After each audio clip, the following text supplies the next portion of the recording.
Well, thank you, Heiko.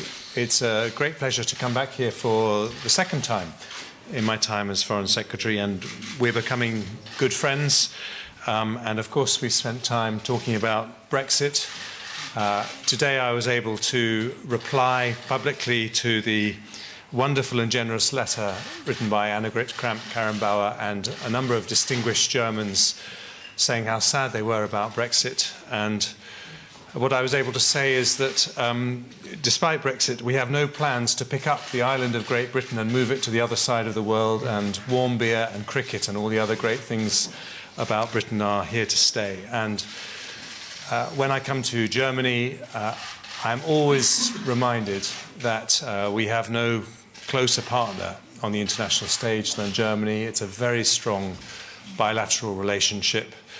We are one of the largest trading partners that Germany has for German products. We also have over 400,000 people employed in the UK by German companies. But it's about more than trade. When it comes to the big challenges facing the world, whether it's the Iran nuclear program, Yemen, Syria, nuclear proliferation, we fundamentally share values, share an approach, share beliefs about the way to deal with these big global issues. And so we too look forward to developing that relationship in the post-Brexit environment. Of course, we did talk about Brexit, and I think we both agree that if Brexit goes wrong, it will be a disaster not just for the UK, but for the whole of Europe. And going wrong means a Brexit where we don't reach a deal, with the economic disruption that could create. But it also means not finding an agreement and Brexit paralysis and the shadow of Brexit hanging over the whole continent for a long time to come. And we all want to work with urgency to avoid that. I think the encouraging thing is that we do see a way through this, a way that we can get a majority in the UK Parliament for the Brexit deal that's on the table, with a simple but important change that allows the Attorney General to change his advice to the government that says that currently says that the UK could be trapped inside the customs union indefinitely.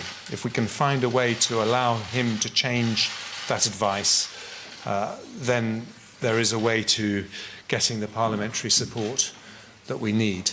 The biggest risk to Brexit now is defeatism about the possibility of finding that parliamentary agreement, which we do believe is possible in the UK. But if we're going to get that agreement, then we need to remember what Chancellor Kohl said at the Munich conference, that the key is to put yourself in the other one's shoes and look for a win-win. And you might say, well, what is the win-win in Brexit? Well, of course, it is avoiding no deal. It is respecting the results of a democratic referendum. It's avoiding the problems that would be caused by Brexit paralysis. But it's also making sure we build on an incredibly successful partnership between Britain and the countries of continental Europe, including Germany, of course, which has led to so much peace and prosperity for everyone in Europe. And we believe that with political will, creativity and courage, in the next few weeks, it is absolutely possible to get there. Thank you. There's time for a couple of questions. I would like to ask you to introduce yourself so that who is asking. Frank Jordan's AP. Foreign Secretary, you've just spoken about the small but significant change that the UK would like to see to the backstop clause. How exactly would this work, given that the European Commission has already said similar suggestions would be impossible? And separately, were you surprised today by the defection of 3 of your Conservative Party colleagues? Do you feel isolated as a moderate in your party? Well, I think the first thing to say is that the change we're looking for to get the withdrawal agreement through Parliament has to be of legal significance, because what we need is for the Attorney General to be able to change his advice to the government. But the current text uses the word temporary to describe the backstop. So what we need to do is to put some flesh on the bone of what temporary actually means. And I think that given that the EU has always been very clear that the backstop can only be a temporary measure, with political will and conviction, we can find a way to solve that problem. And so we are engaging with the Commission.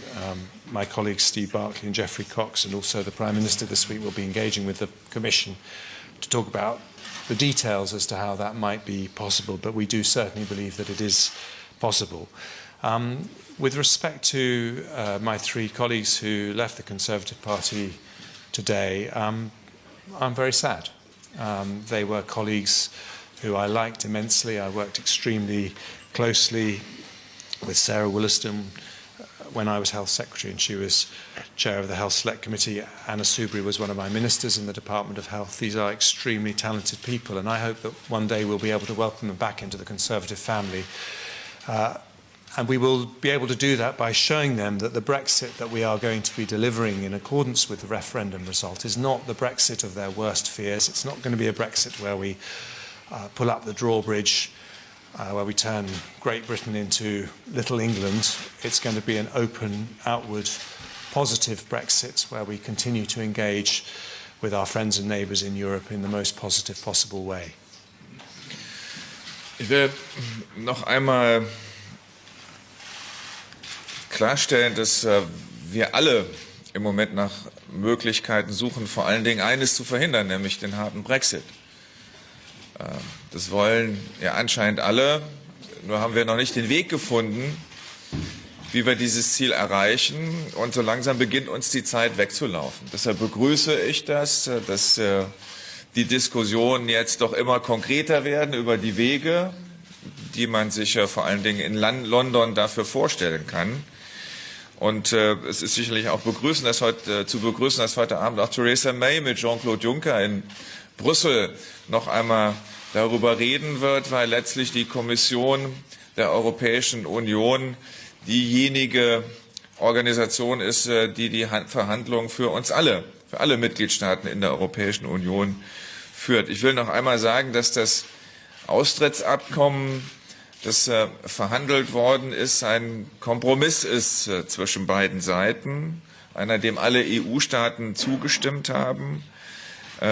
Und deshalb wird auch die Diskussion, und letztlich ist das Thema, das verbleibt, nämlich der Backstop, uns auch weiterhin beschäftigen.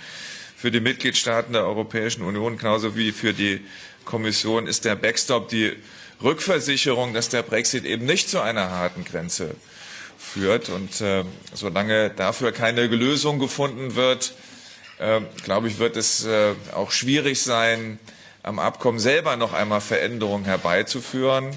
Deshalb ist es wichtig, dass wir jetzt auch sehr konkret in Gespräche eingetreten sind und die Positionen, die es gibt, miteinander vergleichen.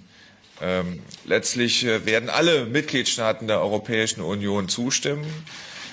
Die Kommission wird heute Abend mit Theresa May ganz sicherlich noch einmal auch die unterschiedlichen Möglichkeiten erörtern. Aber innerhalb der Europäischen Union, glaube ich, gibt es niemanden, der einen harten Brexit will. Und deshalb auf der Basis des Abkommens, das bereits geschlossen worden ist, ein Weg beschrieben worden ist, wie dies auch vonstatten gehen kann. Dabei werden auch sicherlich die Kollegen aus Irland eine ganz besondere Rolle spielen. Aber nochmal, ich würde das begrüßen, dass die Gespräche, die wir jetzt führen, noch immer konkreter werden. Ganz einfach, weil uns auch die Zeit davonläuft und wir brauchen eine Lösung, die wir bis Ende März gefunden haben müssen und die auf beiden Seiten akzeptiert wird, sowohl in London als auch innerhalb der Europäischen Union. Ich hätte eine Frage zu den Rüstungsexporten an den Herrn Minister und auch an den Mr. Secretary. Herr Minister Maas, sind Sie bereit, in den Forderungen, die in Großbritannien und in Frankreich erhoben werden, zu entsprechen, dass es bestimmte Ausnahmeregelungen für Gemeinschaftsprojekte innerhalb der restriktiven deutschen Rüstungsexportbestimmungen gibt? Oder würden Sie sich vielleicht sogar dafür aussprechen, das bestehende Waffenembargo gegen Saudi-Arabien über den, ich glaube, 9. März zu verlängern? Ist das eine Forderung, die Sie erheben innerhalb der Regierung? Haben Sie irgendwelche Zugeständnisse Ihren britischen Kollegen heute gemacht? Und my question for Mr. Secretary, you've raised concerns about Germany's stance on arms exports and common defense projects. Have you heard anything today from your German colleague that you would say is a concession to Great Britain and to France? Is there any progress that you can report back home? Wir haben heute darüber gesprochen und ehrlich gesagt, es ist auch nicht das erste Mal, dass wir darüber gesprochen haben. Wir sind dazu auch in einem guten Dialog. Wir haben in Deutschland die Entscheidung getroffen, dass wir derzeit keine Waffen and plant protection products and the animal feed. So if the ports get choked with border checks and UK red tape, it won't matter what these regulations say. Food production on these islands will suffer.